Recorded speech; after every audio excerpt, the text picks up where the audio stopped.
Bismillahirrahmanirrahim. Assalamualaikum warahmatullahi wabarakatuh. Alhamdulillahi rabbil alamin.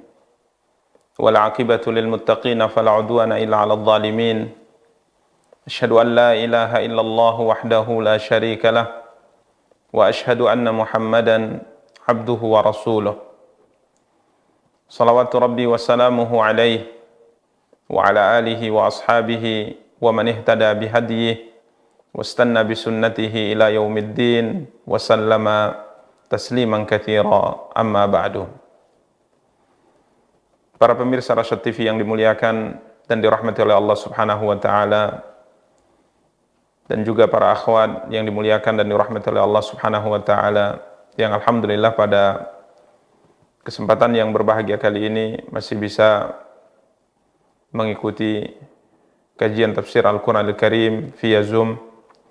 Semoga Allah Subhanahu wa taala memberikan kepada kita semua taufik dan hidayahnya, dan semoga Allah Subhanahu wa taala memberikan kepada kita semua kemudahan untuk bisa menggapai kemaslahatan dunia dan akhirat kita. Para pemirsa dan para akhwat yang dimuliakan dan dirahmati oleh Allah Subhanahu wa taala, biidznillah pada pertemuan yang berbahagia kali ini kita akan kembali mencoba melanjutkan kajian tafsir Al-Quranil Karim, tafsir Juz Amma, dari karya yang telah ditulis oleh Syekh Abdurrahman bin Nasir As-Sa'di rahimahullahu ta'ala. Karya beliau Taysir Al-Karimir Rahman fi Tafsiri Kalami Al-Mannan. Dan alhamdulillah pada pertemuan yang lalu kita telah menyelesaikan tafsir beliau rahimahullahu ta'ala surat Asy-Syams atau surat Wasy-Syamsi wa Duhaha, dan biidznallahi tabaraka wa ta'ala pada kesempatan yang berbahagia kali ini kita akan mencoba untuk melanjutkan tafsir beliau surat berikutnya, yakni surat Al-Lail. Dan insyaallah ta'ala kita akan mencoba untuk membaca tafsir Al-Imam As-Sa'di rahimahullahu ta'ala dari ayat yang pertama biidznillah sampai ayat yang ke-10. Semoga Allah Subhanahu wa ta'ala memberikan kepada kita semua taufiknya, bimbingannya, sehingga dengan mempelajari tafsir Al-Quranil Karim, mempelajari tafsir dari apa yang difirmankan oleh Allah Subhanahu wa taala dalam Al-Qur'an, dalam kitab sucinya, menjadikan kita sebagai seorang hamba yang semakin dekat kepada Allah, semakin mencintai Allah Subhanahu wa taala, dan semakin bersemangat ya untuk melakukan ibadah kepada Allah Subhanahu wa taala sampai kita bertemu dengannya Subhanahu wa taala. Para pemirsa dan para akhwat yang dimuliakan dan dirahmati oleh Allah Subhanahu wa taala, sebagaimana biasa sebelum kita membaca tafsir Al-Imam As-Sa'di rahimahullah, kita minta terlebih dahulu untuk pembaca membacakan beberapa ayat yang akan kita tafsirkan. Tafadhal. A'udzu billahi minasy syaithanir rajim. Bismillahirrahmanirrahim. Wal-laili idza yaghsha وَالنَّهَارِ إِذَا تَجَلَّى وَمَا خَلَقَ الذَّكَرَ وَالْأُنثَى إِنَّ سَعْيَكُمْ لَشَتَّى. Demi malam apabila menutupi cahaya siang, demi siang apabila terang benderang, demi penciptaan laki-laki dan perempuan, sungguh usahamu memang beraneka macam. Para pemirsa dan para akhwat yang dimuliakan dan dirahmati oleh Allah Subhanahu wa taala, surat Al-Lail, dan disebut juga dengan surat Wal-Lail. Bahkan Al-Imam Al-Bukhari rahimahullah tatkala menyebutkan tafsir surat yang mulia ini, beliau buat judul untuk surat ini adalah surat Wal-Laili idza yaghsha. Surat Al-Lail ini para ulama mengatakan, di antaranya Imam Syaukani rahimahullah, beliau mengatakan bahwa menurut pendapat jumhur ulama bahwa surat yang mulia ini adalah surat Makkiyah. Ya, sebagaimana dinukilkan dari Abdullah bin Abbas radhiyallahu anhuma, Abdullah bin Abbas berkata, nazalat surah wal laili idza yaghsha bi Makkah. Ya. Surat wal laili idza yaghsha diturunkan oleh Allah Subhanahu wa taala di kota Makkah atau sebelum hijrahnya Nabi kita yang mulia sallallahu alaihi wasallam. Para pemirsa dan para akhwat yang dimuliakan dan dirahmati oleh Allah Subhanahu wa taala, Allah Subhanahu wa taala berfirman, A'udzu billahi minasyaitonir rajim. Bismillahirrahmanirrahim. Wal laili idza yaghsha wan nahari idza tajalla wama khalaqadz dzakara wal untha. Wama khalaqadz dzakara wal untha. Yang artinya demi malam apabila menutupi cahaya siang.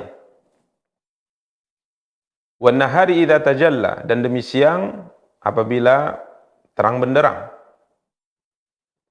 Wa ma khalaqadz dzakara wal untha, dan demi penciptaan adz-dzakara yakni laki-laki, wal untha dan perempuan.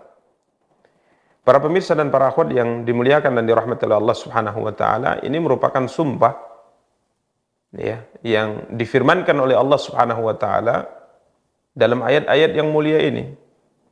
Dan telah berlalu dan sering kita singgung bahwa tidaklah Allah Subhanahu wa taala bersumpah dengan makhluknya kecuali Allah Subhanahu wa taala hendak memuliakan makhluk ini. Dan tidaklah Allah Subhanahu wa taala bersumpah dengan makhluknya kecuali makhluk ini memiliki kedudukan, kemuliaan dan keistimewaan di sisi Allah Subhanahu wa taala. Dan tidaklah Allah Subhanahu wa taala bersumpah dengan salah satu di antara makhluknya kecuali makhluk itu memiliki sebuah kedudukan, sebuah keistimewaan, sebuah manfaat yang sangat besar bagi manusia yang hidup di atas muka bumi, atau bagi makhluk yang hidup di atas muka bumi. Maka pada ayat yang pertama Allah Subhanahu wa taala berfirman, wal laili idza yaghsha, demi malam apabila menutupi cahaya siang. Al-Imam As-Sa'di rahimahullah taala berkata, hadza qasamun minallahi bizzaman alladhi taqa'u fihi af'alul ibad ala tafawuti ahwalihim. Ini merupakan sumpah dari Allah Subhanahu wa taala dengan masa. Ya, dengan masa, dengan waktu yang padanya para hamba berbuat, para hamba beramal. Ya, di waktu tersebut terjadi perbuatan-perbuatan hamba. Manusia melakukan perbuatan-perbuatan yang berbeda-beda sesuai dengan kondisi keadaan mereka masing-masing. Maka Allah SWT berfirman, wal laili idza yaghsha, demi malam apabila menutupi cahaya siang. Maknanya adalah ya'ummu al-khalqa bidhalamihi. Ya, malam itu kegelapannya meliputi, menutupi semua makhluk yang ada di atas muka bumi. Ya. Fayaskun kullun ila ma'wahu wa maskanihi. Ya, di mana semua makhluk tatkala datang malam, tatkala cahaya malam telah meliputi seluruhnya, maka semua makhluk akan kembali ke tempatnya masing-masing dan akan menjadi tentram dengan kegelapan malam tersebut. Ya. Maka ini juga pernah kita bahas tatkala kita mentafsirkan surat An-Naba. Di sana kita telah jelaskan bagaimana manfaat gelap, ya, bagaimana malam itu mendatangkan ketentraman, malam itu mendatangkan kenyamanan, sehingga akhirnya kita merasakan ya bahwa istirahat di waktu malam itu tentunya tidak bisa digantikan dengan istirahat di waktu siang. Ya, sekalipun mungkin dari masa atau waktu istirahatnya sama. Ya, contoh misalnya 6 jam istirahat di waktu siang dengan 6 jam istirahat di waktu malam, kita merasakan bahwa kenyamanan, ketentraman, kepuasan, bahkan pengaruh di tubuh kita itu tidak bisa dibandingkan antara dua istirahat sekalipun waktunya sama, jamnya sama, akan tapi tatkala yang satu dilakukan di siang hari, yang satu dilakukan di malam hari, maka ini jauh berbeda. Ya. Karenanya tatkala Allah Subhanahu wa taala bersumpah wal laili idza yaghsha, kata beliau, sehingga tatkala malam ini telah meliputi dengan kegelapannya semua makhluk yang ada di atas muka bumi, maka semuanya akan kembali ke tempatnya, semuanya akan istirahat, semuanya akan tentram, semuanya akan menjadi tenang. Beliau mengatakan wa yastarihul ibadu minal kaddi wat ta'abi, sehingga akhirnya seorang hamba akan istirahat, ya, dari kelelahan, dari kepenatan satu harian tatkala ia berusaha di siang hari. Maka para pemirsa dan para akhwat yang dimuliakan dan dirahmati oleh Allah Subhanahu wa taala, ini sumpah pertama yang difirmankan oleh Allah Subhanahu wa taala pada surat Al-Lail. Berikutnya Allah Subhanahu wa taala melanjutkan sumpahnya yang kedua. Allah Subhanahu wa taala berfirman, "Wan nahari idza tajalla." Ya, "Wan nahari idza tajalla." Dan siang apabila terang benderang. Qala Sa'di, Al-Imam Sa'di rahimahullah, yakni tajalla lil khalqi. Siang datang menerangi makhluk. Fastada'u binurihi wa intasharu fi masalihihim, sehingga akhirnya makhluk mengambil manfaat dari cahaya yang dipancarkan oleh siang ini, kemudian mereka juga akan menyebar di atas muka bumi untuk menggapai kemaslahatan, kebaikan mereka masing-masing. Para pemirsa dan para akhwat yang dimuliakan dan dirahmati oleh Allah Subhanahu wa taala, ini juga pernah kita jelaskan pada pertemuan yang lalu, bahkan pada pertemuan yang lalu tatkala kita membahas tentang surat Asy-Syams, surat Wasyamsi wa duhaha. Di sana telah kita jelaskan tatkala Allah Subhanahu wa taala bersumpah dengan siang. Intinya, siang ini merupakan waktu yang memang ditentukan oleh Allah Subhanahu wa taala untuk kemaslahatan kita tatkala kita beraktivitas di luar. Ya, beraktivitas di luar. Karenanya subhanallah tadi tatkala kita sebutkan bagaimana malam merupakan waktu yang sudah ditentukan oleh Allah untuk istirahat, maka siang tatkala kita lihat memang waktu yang diperuntukkan oleh Allah Subhanahu wa taala untuk kita manusia agar kita bekerja. Ya, agar kita bekerja. Maka beliau mengatakan fastada'u binurihi. Al-Imam Sa'di mengatakan dengan siang akhirnya manusia mendapatkan cahaya yang terang benderang, sehingga akhirnya mereka bisa menyebar di atas muka bumi untuk menggapai kemaslahatan mereka masing-masing. Demikian para pemirsa dan para akhwat yang dimuliakan dan dirahmati Allah Subhanahu wa taala. Berikutnya pada ayat yang ketiga Allah Subhanahu wa taala berfirman, "Wa ma khalaqadz dzakara wal untha." Dan penciptaan laki-laki dan perempuan. Ya, ini juga sumpah sebagaimana pada ayat pertama dan yang kedua. Hanya saja sumpah ini, ya, huruf waw, huruful qasam, huruf sumpah ini setelahnya datang huruf ma. Dan tentunya huruf ma ini, ya, sebagaimana yang pernah kita bahas pada pertemuan yang lalu tatkala kita membahas ayat yang kelima dari surat Wasyamsi wa duhaha, tatkala Allah Subhanahu wa taala berfirman, "Was-sama'i wa ma banaha." Ya, pada pertemuan yang lalu tatkala kita membahas tafsir Al-Imam Sa'di rahimahullah surat kelima atau ayat yang kelima dari surat Wasyamsi wa duhaha, maka di sana Allah Subhanahu wa taala berfirman, "Was-sama'i wa ma banaha." Dan demi langit serta pembinaannya. Di mana pada pertemuan yang lalu kita telah jelaskan Al-Imam Sa'di rahimahullah taala berkata bahwa huruf ma ini bisa bermakna atau bisa diartikan dengan alladzi. Berarti fungsinya adalah ma al-mausulah. Ya, bisa diartikan dengan alladzi. Berarti fungsinya adalah ma al-mausulah. Yang artinya yang. Ya. Bisa ma di sini fungsinya adalah ma masdariyah kata beliau. Ya, maka apabila kita bawa kepada makna ma di sini artinya al-mausulah, berarti Allah Subhanahu wa taala bersumpah. Ya, ini yang kita jelaskan pada pertemuan yang lalu. Berarti Allah Subhanahu wa taala bersumpah dengan zatnya yang maha agung, dengan dirinya yang maha agung Subhanahu wa taala. Maka bisa diartikan demi langit, ya, demi langit. Ini kalau dia adalah mausulah, berarti demi langit dan yang menciptakannya. Ya, demi langit dan yang menciptakannya. Berarti Allah Subhanahu wa taala sedang bersumpah dengan zatnya Subhanahu wa taala yang maha agung. Namun jika seandainya ma di sini kita bawa kepada masdariyah, ma masdariyah, ya, maka kemarin telah kita jelaskan was-sama'i wa ma banaha, berarti Allah SWT bersumpah dengan keagungan penciptaan langit. Ya. Was-sama'i wa bunyaniha, demi langit dan keagungan penciptaan langit. Maka sama dengan ayat ini yang ketiga dari surat Wal-Laili idza yaghsha, tatkala Allah Subhanahu wa taala berfirman, "Wa ma khalaqadz dzakara wal untha." dan demi penciptaan laki-laki dan perempuan. Maka ma di sini kata beliau in kanat ma mausulah kana iksaman bi nafsihil karimatil mausufah bi annahu khaliqud dzukuri wal inath. Ya, jika seandainya ma di sini dibawa kepada makna mausulah yang artinya alladzi yang, ya, maka hakikatnya Allah Subhanahu wa taala sedang bersumpah dengan dirinya yang maha mulia, ya, yang disifati dengan sifat yang maha mulia tatkala dia Subhanahu wa taala menciptakan adz-dzukur wal inath, tatkala dia Subhanahu wa taala menciptakan laki-laki dan perempuan, tatkala dia menciptakan Subhanahu wa taala segala sesuatu berpasang-pasangan. Ya, ini apabila ma di sini dibawa kepada makna alladzi atau fungsinya ma al-mausulah. Kemudian Al-Imam Sa'di rahimahullah taala melanjutkan perkataannya wa in kanat masdariyah, dan apabila ma di sini fungsinya adalah ma masdariyah, maka kana qasaman bi khalqihi lidzakari wal untha.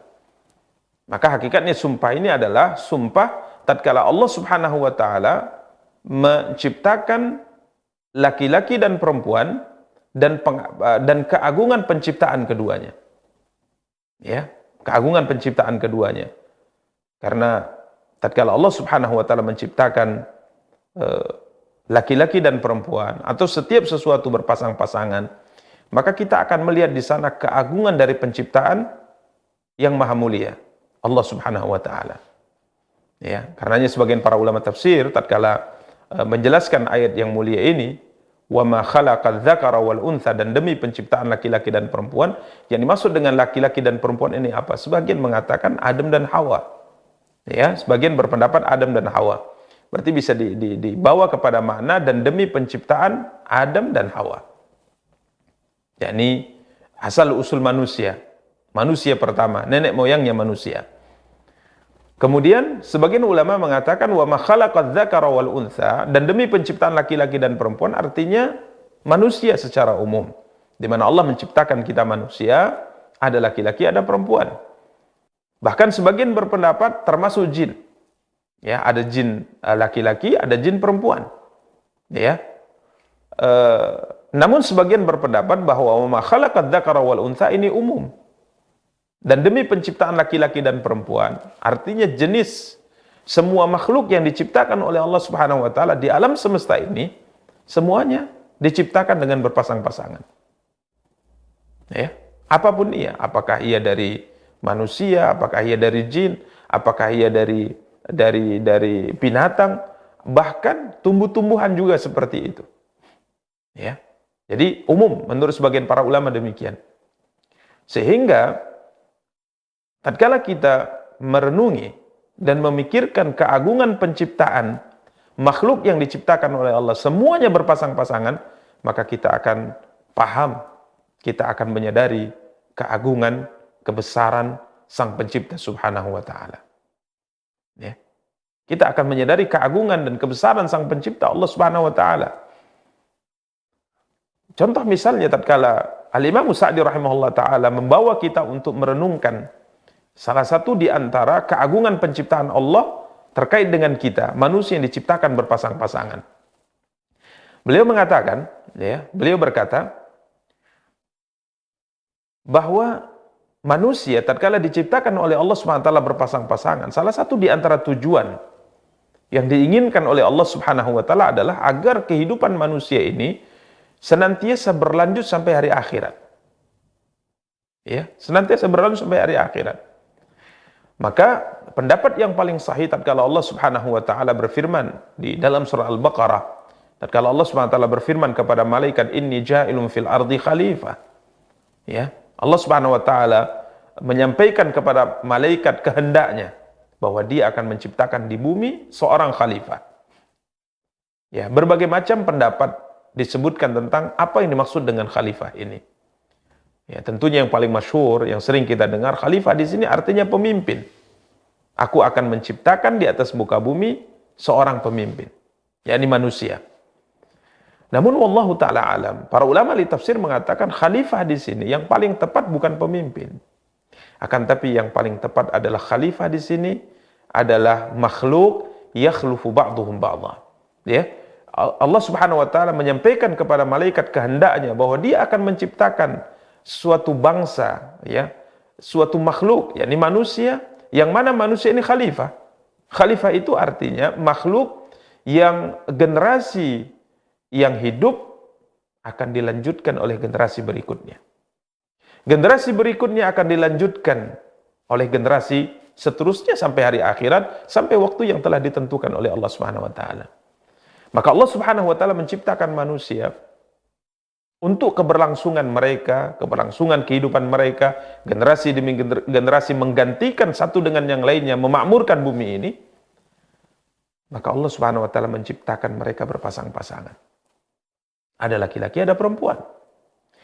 Dan lebih menakjubkan lagi, kata Imam Sa'di, wa qada kullam minhuma ilal akhar bisilsilati syahwah.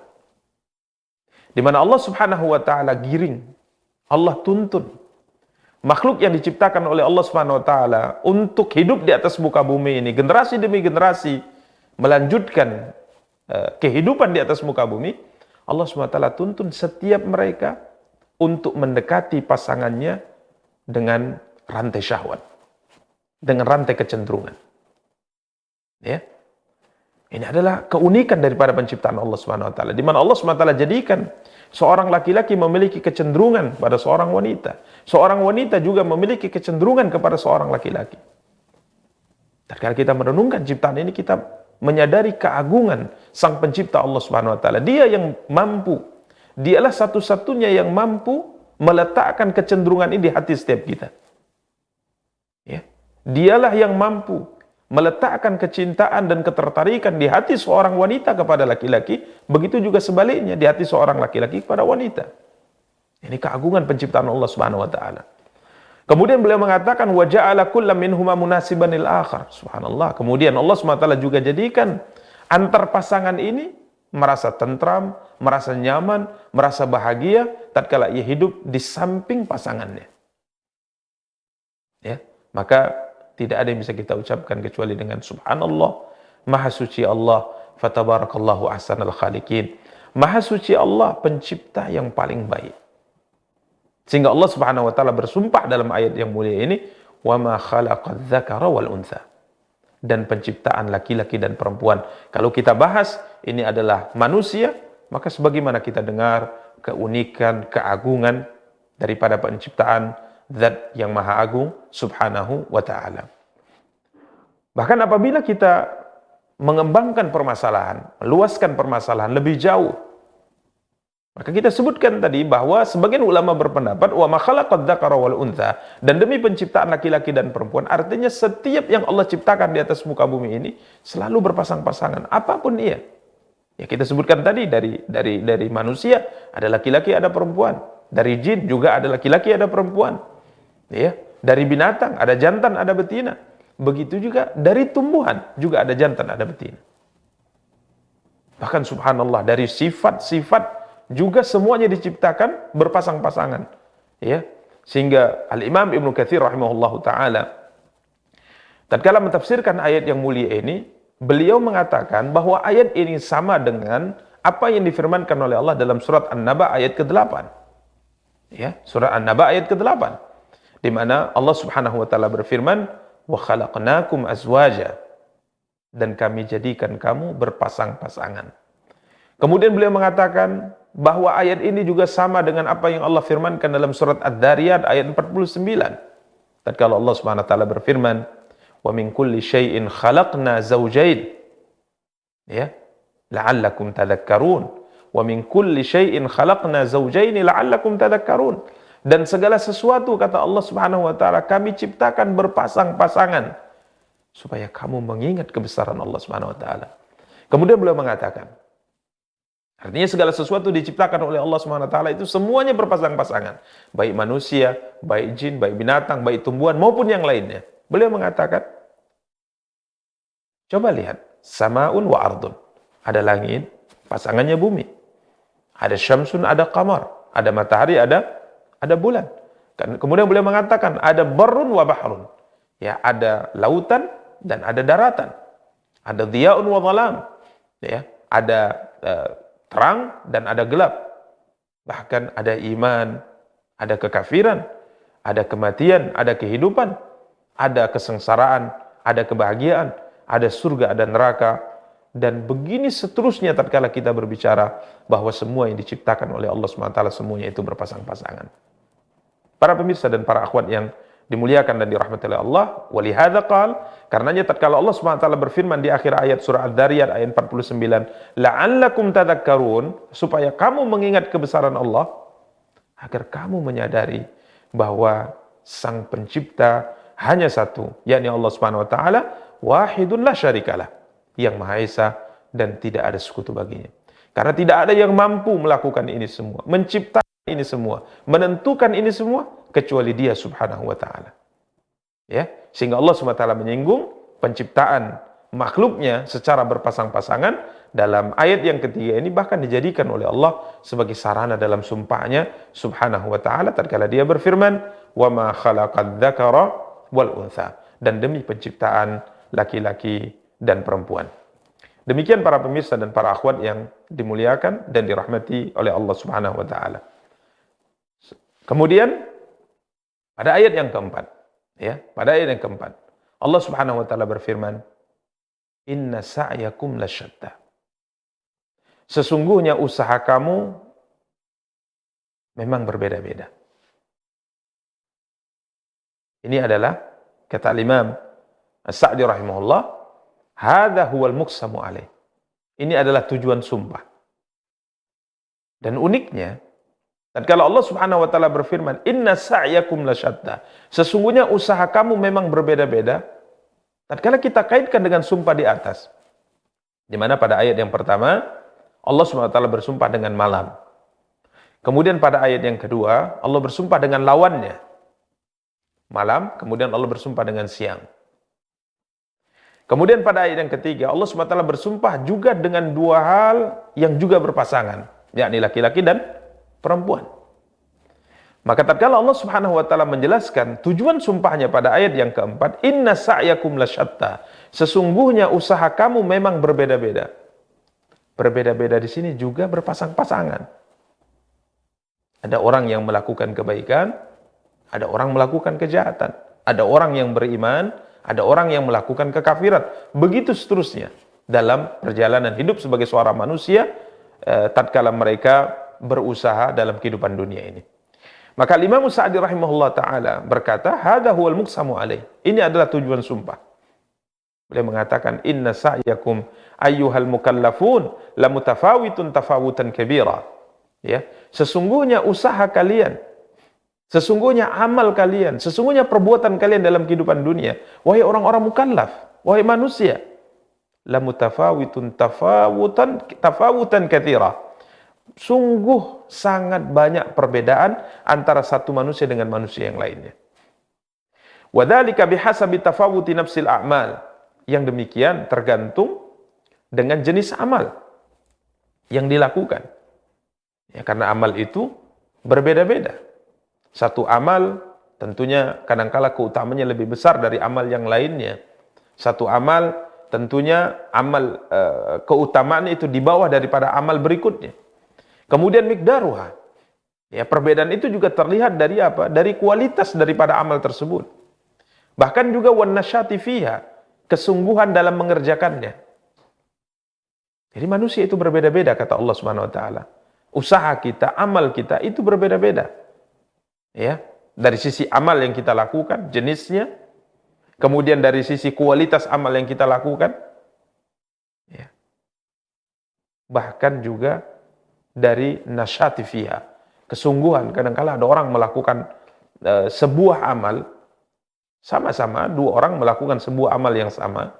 Contoh misalnya salat, ya kedua-duanya mengerjakan salat, akan tapi usaha atau amal salat yang dilakukan oleh keduanya antara satu dengan yang lain itu berbeda. Karena yang satu mengerjakannya dengan nasyat, yang satu mengerjakannya dengan kesungguhan, yang satu mungkin kesungguhannya agak di bawah daripada temannya, sehingga akhirnya berbeda antara satu dengan yang lainnya. Ya. Bahkan beliau mengatakan, wa bihasabil ghaya al-maqsudah bitilkal amal. Juga berbeda-beda tatkala kita berbicara ya terkait dengan tujuan amal itu dilakukan. Ada seorang yang melakukan amal tujuannya untuk Allah Subhanahu wa taala, Rabb yang maha tinggi dan maha kekal, dan ada seorang yang melakukan amal tersebut niatnya bukan karena Allah, sehingga tatkala seorang melakukan amal tersebut lillahi ta'ala, maka amalnya akan diterima oleh Allah dan kekal, dan dia akan mendapatkan balasan dan ganjaran atas apa yang dia lakukan dari amal salih yang dia kerjakan tersebut.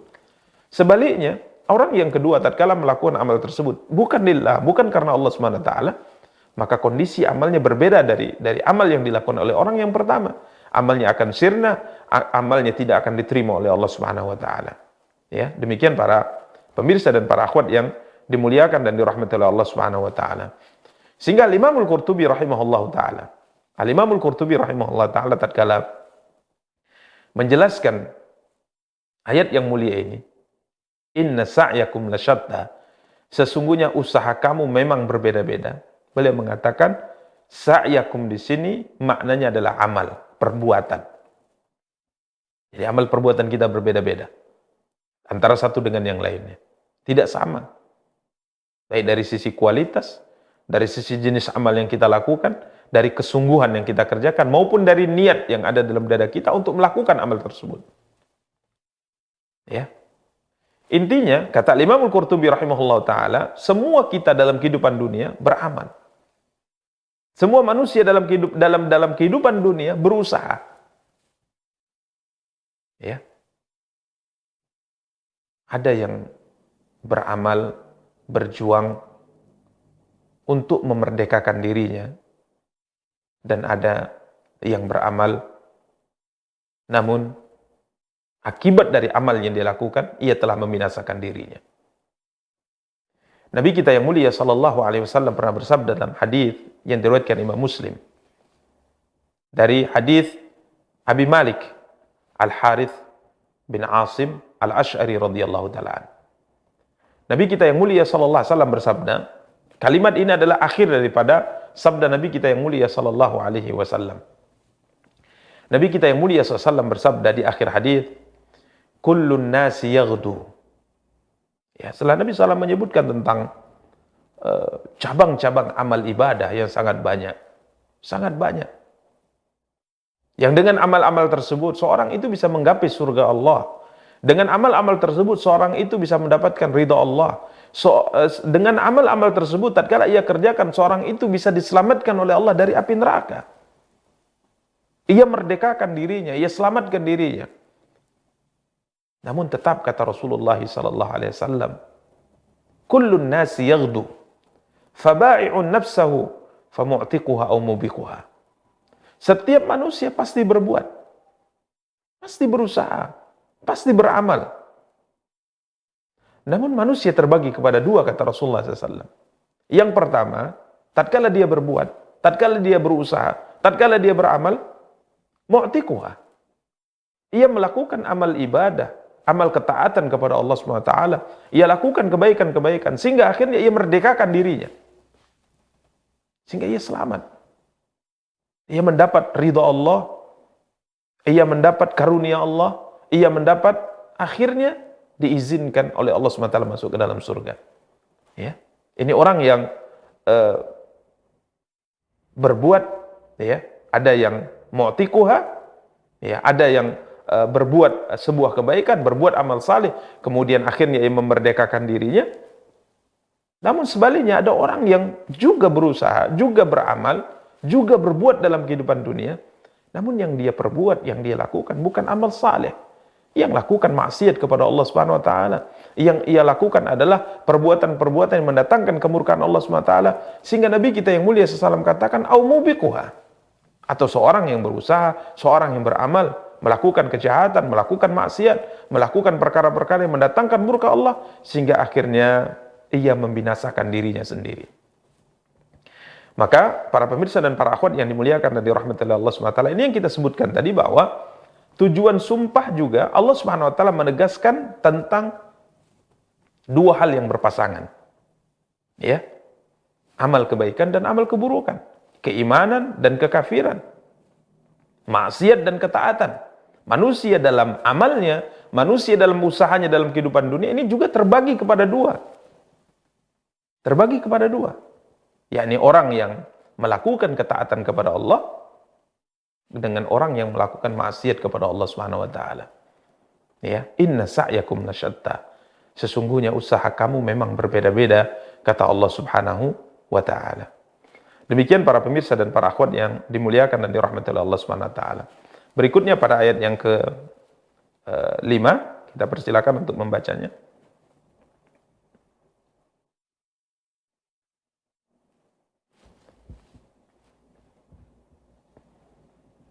فأما من أعطى واتقى وصدق بالحسنى فسنيسره لليسرى.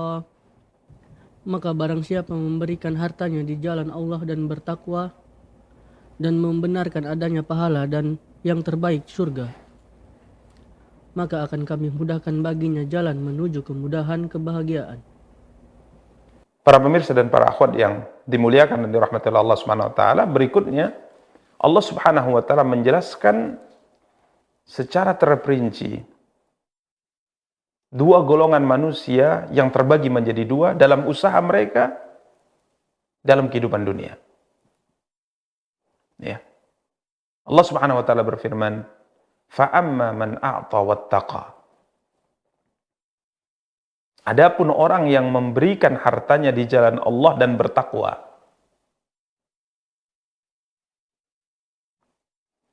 Wasaddaqa bil husna. Dan membenarkan adanya pahala yang terbaik. Dalam terjemahan dijelaskan surga. Membenarkan pahala yang terbaik. Pahala yang terbaik itu, pahala yang paling sempurna itu adalah surga. Walaupun nanti kita akan jelaskan sisi lain dari pendapat ahli tafsir dalam firman Allah Subhanahu wa taala yang mulia ini. Maka Allah Subhanahu wa taala berfirman, "Fasanuyassiruhu lil yusra." Maka kami kelak akan menyiapkan baginya jalan yang mudah. Para pemirsa dan para akhwat yang dimuliakan dan dirahmati oleh Allah. Ayat ini, beberapa ayat ini hendaknya dicamkan oleh setiap kita. Sebuah ayat yang sangat menggugah hati setiap muslim dan muslimah tatkala ia mencoba untuk merenungkannya. Allah Subhanahu wa taala berfirman, "Fa amma man a'ta wattaqa." Ini kelompok yang pertama dari manusia yang terbagi menjadi dua yang dikatakan oleh Allah Subhanahu wa taala, "Inna sa'yakum lasyatta." Sesungguhnya usaha kamu berbeda-beda. Kalau boleh kita singkat dengan ungkapan yang mudah, berbeda-beda. Ada yang memilih jalan ashabul yamin, jalan kanan yang menyampaikan kepada surga, dan ada yang memilih jalan ashabus shimal yang menyampaikan ke dalam neraka Allah waliyadzubillah. Maka Allah sebutkan yang pertama, kelompok yang pertama dengan amal yang mereka lakukan. Allah berfirman, adapun orang yang memberikan, dalam terjemah disebutkan memberikan hartanya di jalan Allah. Jadi memberikan harta maksudnya. Namun secara umum kita katakan bahwa a'ta di sini sebenarnya lebih luas dari pembahasan, lebih luas dari hanya sekedar memberikan harta. Karena kadang-kala memberikan sesuatu di jalan Allah itu tidak mesti dengan bentuk harta. Bisa dengan tenaga, ya, bisa dengan usulan dan pendapat yang baik. Ini juga termasuk memberikan, ya. Walaupun termasuk di dalamnya adalah tentunya adalah memberikan harta di jalan Allah Subhanahu wa taala. Tapi para ulama mengatakan bahwa apa di sini, memberi di sini tidak mesti dalam bentuk harta. Apapun yang dilakukan oleh seorang demi untuk kebaikan, ya, dirinya, kemaslahatan dirinya, dan dia lakukan di jalan Allah, artinya dalam perkara yang diridai oleh Allah Subhanahu wa taala, maka ia masuk dalam ayat yang difirmankan oleh Allah, ayat kelima dari surat Al-Lail ini. Kemudian wattaqa, dan bertakwa. Al-Imam Sa'di rahimahullah ta'ala berkata, fassalallahu ta'ala al-amilina wa wasafa a'malahum. Allah SWT di sini memperincikan, menyebutkan secara terperinci orang-orang yang beramal, orang-orang yang berusaha dalam kehidupan dunia, bahkan Allah sebutkan sifat amal yang mereka kerjakan. Beliau mengatakan, fa'amma man a'ta. Adapun orang yang memberi, yakni melakukan, memberi apa yang diperintahkan, ya, minal ibadatil maliyah, terkait dengan ibadah berkaitan dengan harta, seperti zakat, kafarat, nafakat, kemudian sedekah, infak di jalan-jalan kebaikan, maupun ibadah yang terkait dengan ibadah badaniyah, seperti salat dan puasa, dan yang semisal keduanya. Begitu juga dengan ibadah yang menggabungkan antara keduanya, ibadah harta dengan ibadah badaniyah, ibadah anggota badan, seperti haji dan umrah dan yang semisal keduanya. Coba perhatikan ikhwani kaum muslimin wa akhwati kaum muslimat, para pemirsa dan para akhwat yang dimuliakan dan dirahmati Allah. Al-Imam Sa'di rahimahullah taala mentafsirkan kalimat a'ta dengan sesuatu yang kita sebutkan tadi adalah tafsir yang lebih luas dari sekedar harta. Ya, maka beliau mengatakan adapun orang yang memberi, beliau mengatakan apa yang diberikan olehnya. Yang dimaksud dengan a'ta di sini adalah melakukan apa yang diperintahkan oleh Allah SWT agar ia melakukannya. Sama saja apakah ibadah terkait dengan harta. Karena jenis ibadah itu ada 3 ya. Jenis ibadah yang diperintahkan oleh Allah, itu ada ibadah yang disebut dengan ibadah maliyah. Murni ibadah harta. Seperti menunaikan zakat, membayar kafarat, ya, memberikan nafkah kepada keluarga, kepada anak, ini adalah ibadah maliyah. Kemudian sedekah, kemudian infak, harta yang kita keluarkan untuk kebaikan. Ini adalah ibadah maliyah. Kemudian ada ibadah jenisnya adalah ibadah badaniyah, murni ibadah badan, anggota tubuh, tidak terkait dengan harta. Seperti beliau katakan, sholat, puasa, ini ibadah badaniyah. Ya, ini hanya gerakan anggota tubuh. Takbir, meletakkan tangan di dada, kemudian ruku, kemudian sujud, kemudian i'tidal, kemudian duduk di antara dua sujud, dan begitu seterusnya. Begitu juga puasa, ini ibadah badaniyah. Ya, bukan ibadah maliyah.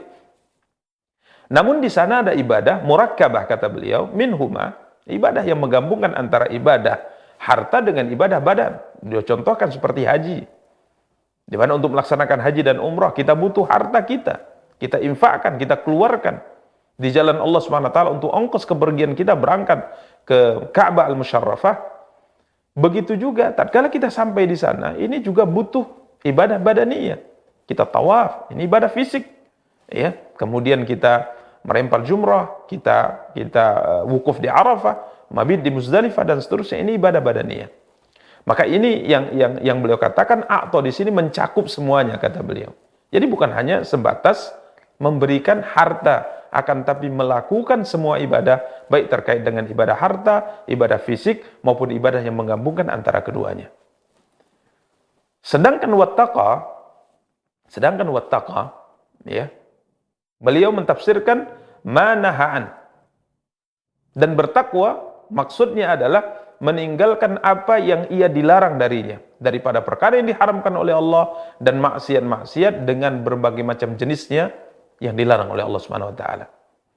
Jadi, secara garis besar, Al-Imam Sa'di mengatakan fa amma man a'ta, adapun orang yang memberikan, artinya beribadah, baik ibadah badaniyah, ibadah maliyah, atau ibadah yang menggabungkan antara keduanya. Kemudian wattaqa, bertakwa, maknanya adalah menjauhi segala perkara yang dilarang oleh Allah Subhanahu wa taala. Para pemirsa dan para akhwat yang dimuliakan dan dirahmati oleh Allah Subhanahu wa taala, baik untuk kita lebih jauh menjelaskan tentang masalah jenis ibadah ini. Ya, jenis ibadah ini yang disinggung oleh Al-Imam Sa'di rahimahullah. Ibadah itu macamnya banyak. Yang semuanya bermuara kepada 3 jenis ibadah yang kita sebutkan. Ya, ada yang ibadah harta, murni ibadah harta, ada murni ibadah badan atau fisik, dan ada ibadah yang menggabungkan antara keduanya. Maka kita sebagai seorang hamba hendaknya melihat, ya, seorang hamba hendaknya melihat, karena ini juga dikaitkan dengan apa yang tadi sudah kita jelaskan dari firman Allah, inna sa'yakum lasyatta. Sesungguhnya usaha kamu memang berbeda-beda. Jika saat ini kita melihat kepada golongan yang pertama, yakni golongan yang melakukan ibadah kepada Allah Subhanahu wa taala, Imam Sa'di mengatakan usaha orang-orang yang melakukan ibadah dalam ibadah mereka itu berbeda-beda. Kita sebutkan tadi, sholat sama-sama sholat, akan tapi kualitas sholatnya berbeda.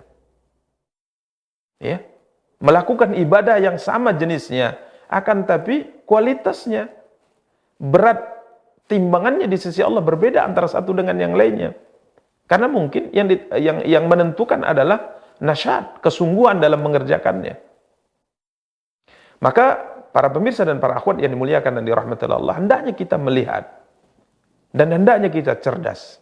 Sebagai seorang hamba, kira-kira ibadah yang diperintahkan oleh Allah Subhanahu wa taala, baik ibadah maliyah, ibadah badaniyah atau ibadah yang menggabungkan antara keduanya, kita sebagai seorang hamba kira-kira kuatnya itu di mana dari ibadah yang Allah wajibkan? Karena kemampuan kita berbeda-beda, kondisi kita berbeda-beda, kemudahan yang Allah berikan kepada kita itu berbeda-beda, tidak sama. Ya, tidak sama. Maka hendaknya kita melihat, hendaknya kita cerdas. Kira-kira dari cabang-cabang ibadah yang sangat banyak tersebut, mana ibadah yang mungkin kita bisa fokus mengerjakannya lebih besar, kita amalkan, lebih banyak kita amalkan daripada ibadah yang lainnya. Dan kita bicarakan di sini adalah ibadah yang hukumnya tidak wajib, ibadah sunnah.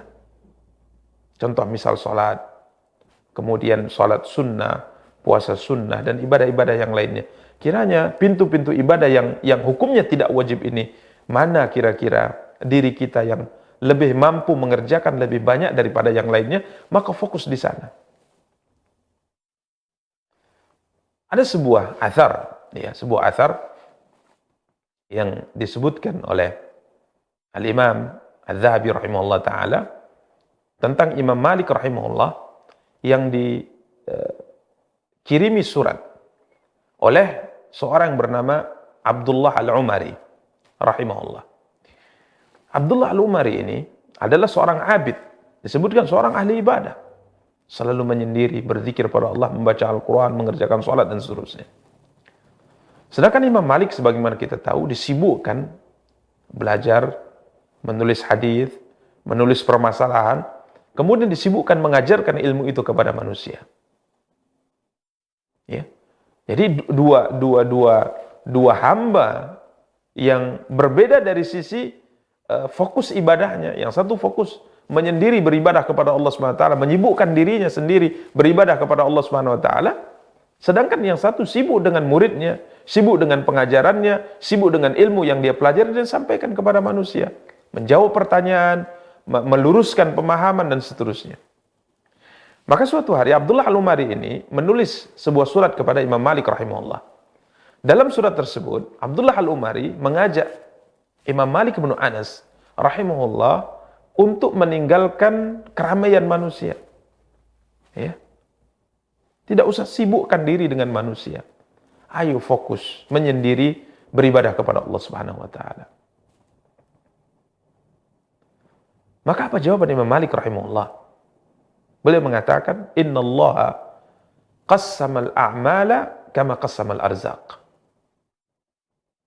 Beliau balas surat Abdullah Al-Umari, surat yang baik, mengajak untuk fokus ibadah. Maka beliau mengatakan dalam surat tersebut, dalam balasannya, sesungguhnya Allah SWT membagi amal kepada hamba sebagaimana Allah membagi rezeki kepada mereka.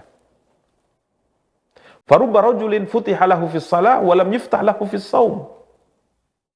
Mungkin saja ada seorang hamba yang Allah bukakan untuknya bahagian ibadah salat.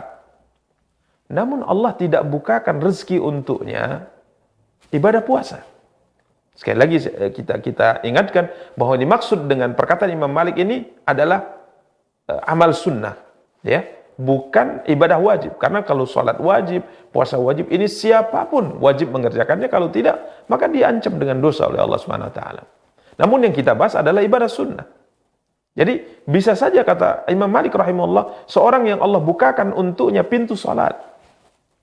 Jangan tanya tentang salat malamnya misalnya. Dia bisa sholat dalam waktu yang cukup panjang. Ya.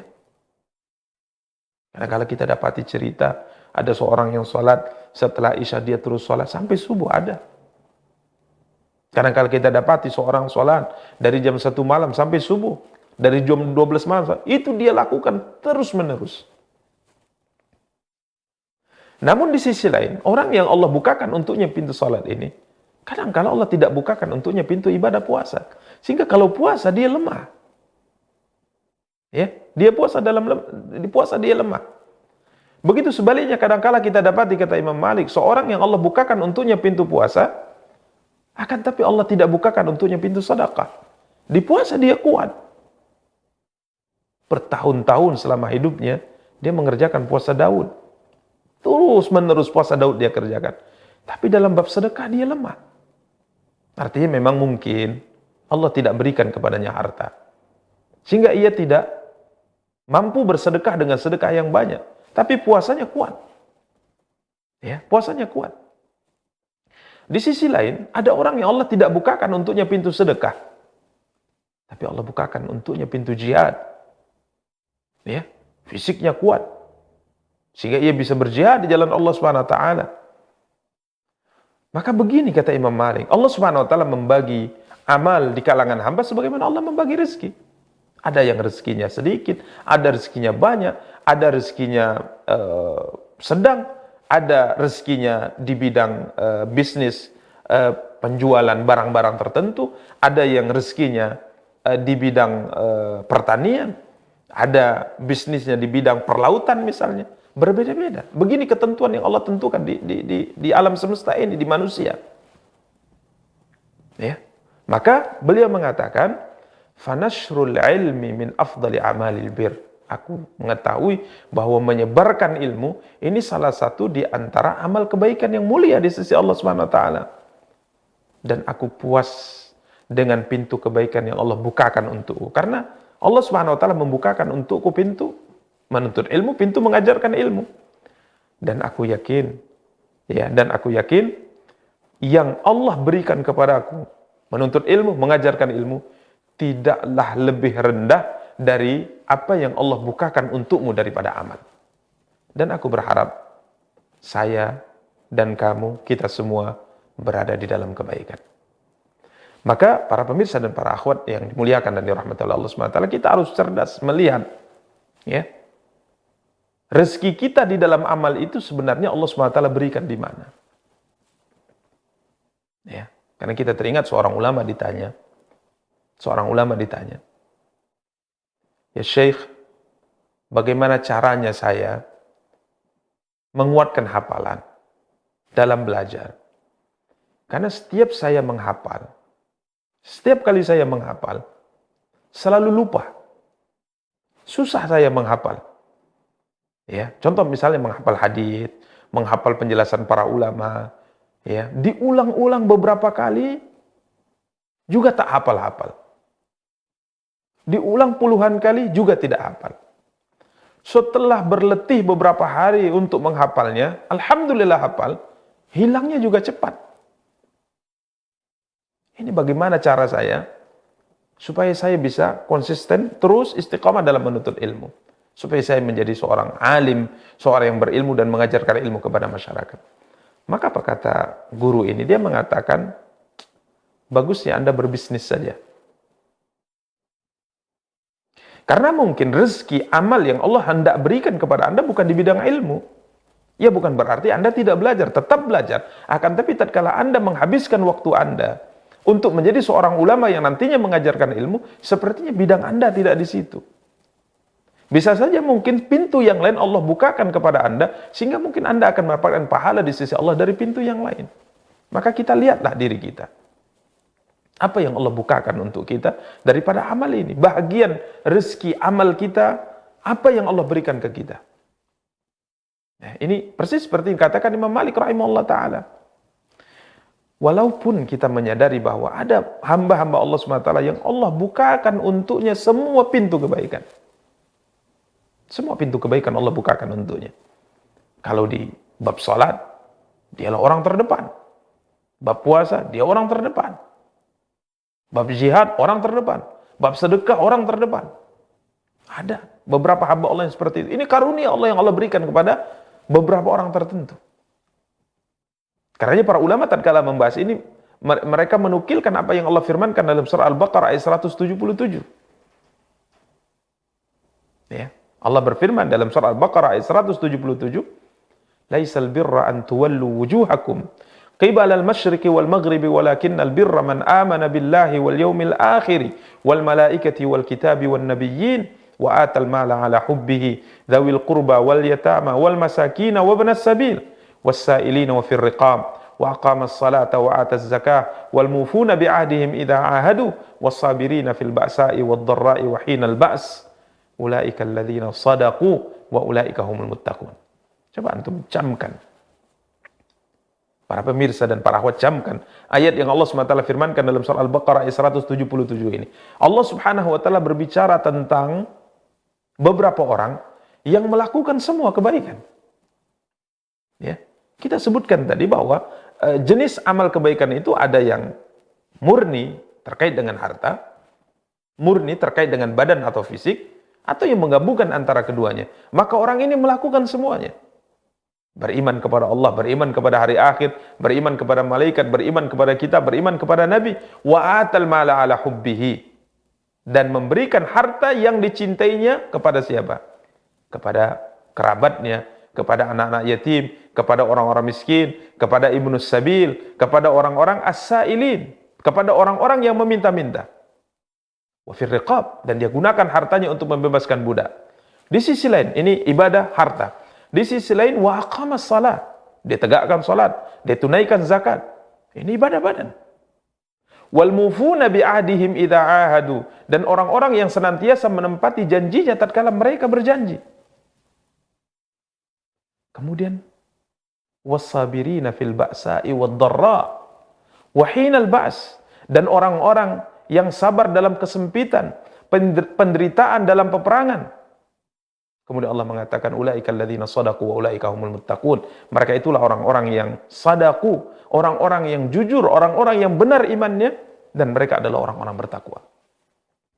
Jadi secara umum memang Allah SWT membagikan kepada kita porsi masing-masing kita dari ibadah, sebagaimana Allah membagi rezeki kita masing-masing.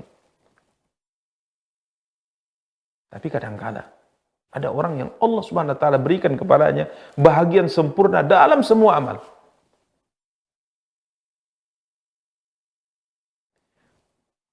Camkan sebuah hadis. Tatkala Nabi kita yang mulia SAW suatu hari bertanya kepada para sahabat. Disebutkan dalam sebagai riwayat kala itu ba'da subuh, setelah sholat subuh. Nabi kita yang mulia SAW bersabda, "Man asbaha minkumul yawma sha'ima." Siapa di antara kalian yang hari ini berpuasa? Maka Abu Bakar mengatakan, "Ana ya Rasulullah." Saya berpuasa ya Rasulullah.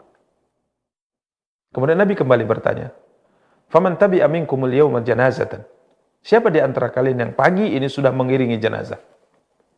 Maka Abu Bakar mengatakan, "Ana ya Rasulullah." Saya ya Rasulullah.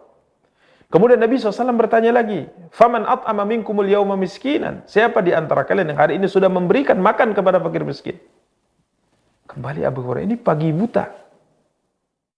Abu Bakar hari itu berpuasa, hari itu sudah mengiringi jenazah. Kemudian hari itu beliau sudah memberikan makan kepada fakir miskin.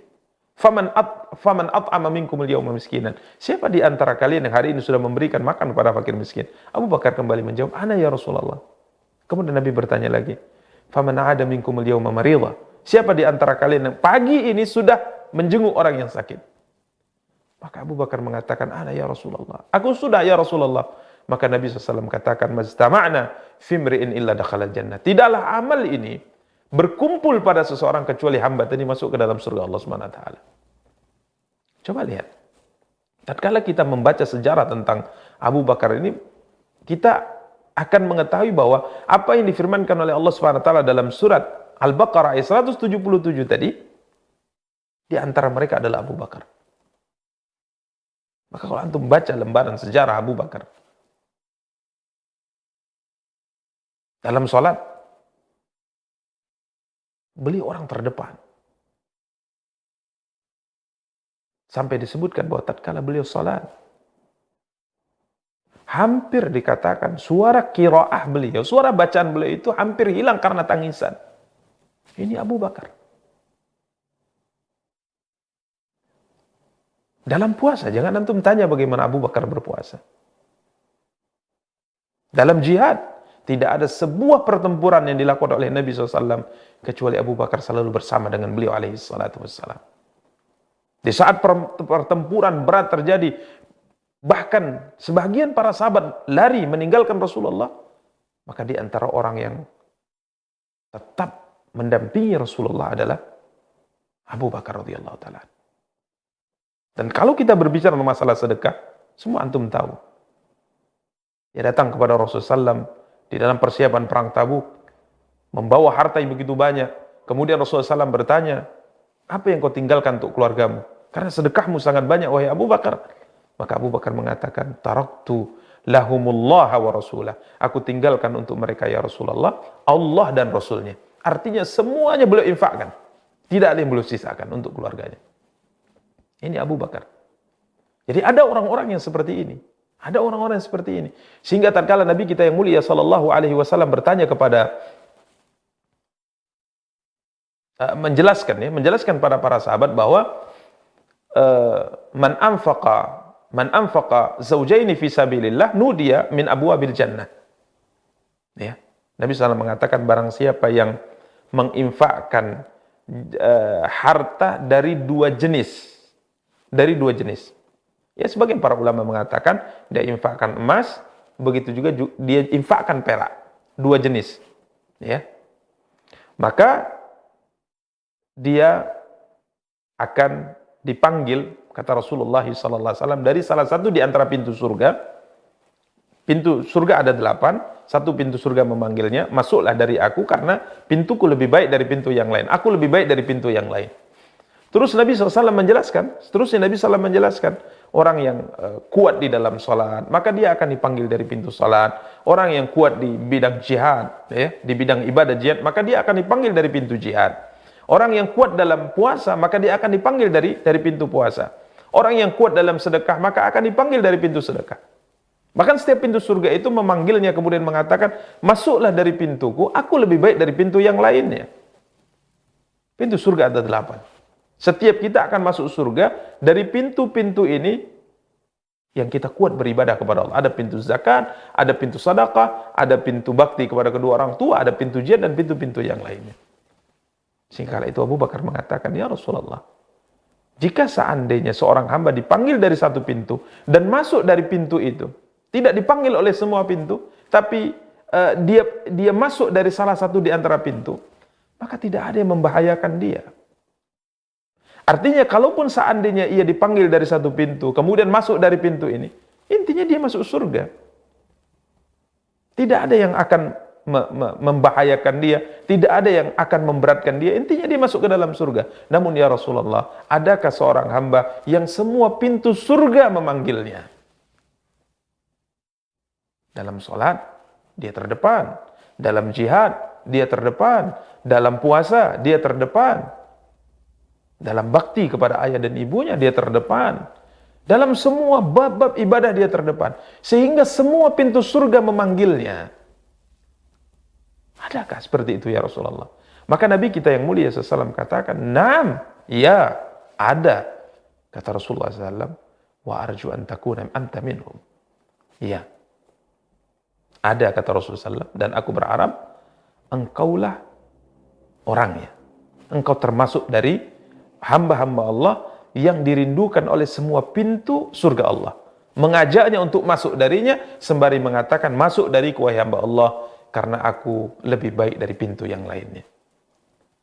Para pemirsa dan para akhwat yang dimuliakan dari rahmatillah Allah, kembali kepada apa yang kita sebutkan di atas, amal kita dalam amal soleh ini berbeda-beda. Ini tidak bisa disamakan, tidak bisa dipaksakan. Ya, tidak bisa disamakan dan tidak bisa kita paksakan orang lain untuk melakukan seperti apa yang kita lakukan. Karena semua diciptakan oleh Allah SWT dengan pembahagiannya masing-masing. Dengan pembahagiannya masing-masing.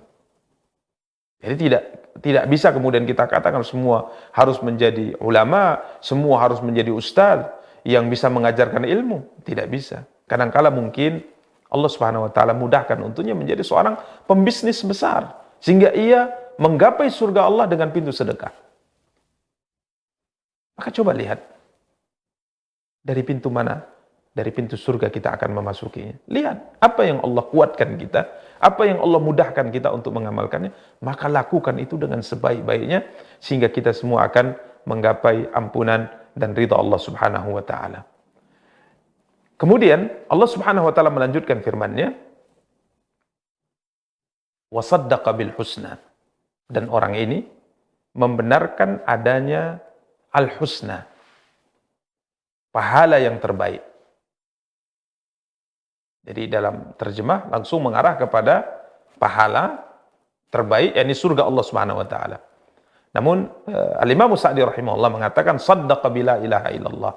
Ya, membenarkan al-husna, yang dimaksud dengan husna di sini adalah la ilaha illallah, ya, wa madallat alaih, beserta konsekuensinya, min jami'il aqaidid diniyah, dari semua keyakinan yang berkaitan dengan agama kita. Kemudian juga meyakini semua yang terkait dengan balasan. Jadi Imam Sa'di mentafsirkan jauh lebih luas dari terjemah yang tadi sudah kita dengarkan. Jadi intinya wasaddaqa bil husna, membenarkan al husna, yakni beriman kepada Allah. Dia beriman kepada Allah, membenarkan Allah Subhanahu wa taala, membenarkan Rasulullah SAW, beriman kepada Rasulullah. Kemudian membenarkan semua keyakinan yang wajib diyakini dalam agama Islam. Kemudian juga membenarkan semua hal yang terkait dengan balasan dan ganjaran tatkala seorang bertemu dengan Allah Subhanahu wa taala di hari akhirat. Maka orang ini apabila ia beribadah, kemudian ia meninggalkan maksiat, ya, kemudian ia membenarkan al-husna, maka Allah Subhanahu wa taala menjamin, Allah Subhanahu wa taala berjanji, fasanu yassiruhu lil yusra, maka kami kelak akan menyiapkan baginya jalan yang mudah. Allahu akbar. Ainusahil alaihi amrah, kami akan mudahkan urusannya. Kami akan jadikan baginya semua kebaikan adalah perkara yang mudah. Dan kami akan jadikan ia menjadi seorang hamba yang mudah di dalam meninggalkan kejahatan, meninggalkan maksiat. Subhanallah. Orang yang melakukan apa yang disebutkan oleh Allah di atas, maka Allah akan mudahkan ia melakukan amal kebaikan. Allah akan mudahkan ia meninggalkan perkara yang dilarang oleh Allah. Ini nikmat yang sangat luar biasa. Allah berikan kepada kita taufik, Allah berikan kepada kita bimbingan agar kita mudah melakukan amal kebaikan dan mudah meninggalkan amal kejahatan.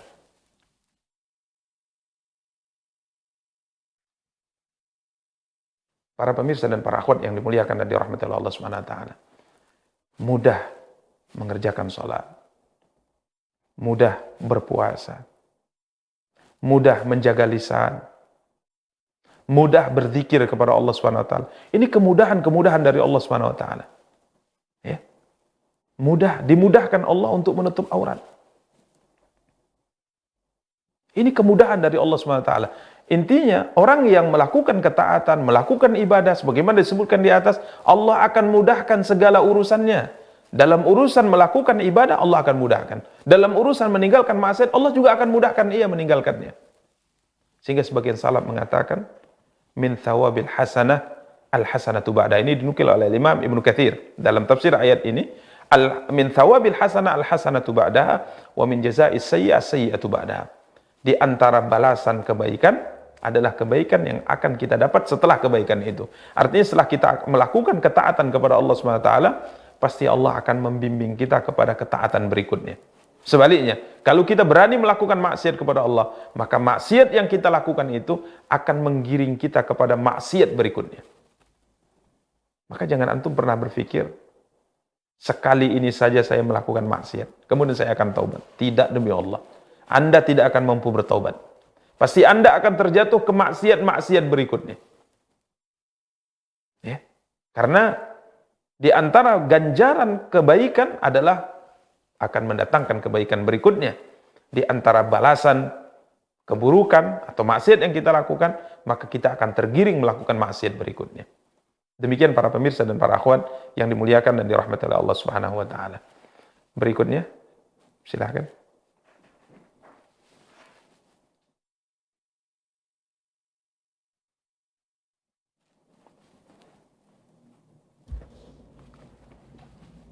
Wa amma man bakhila wastaghna wa kadzdzaba bil husna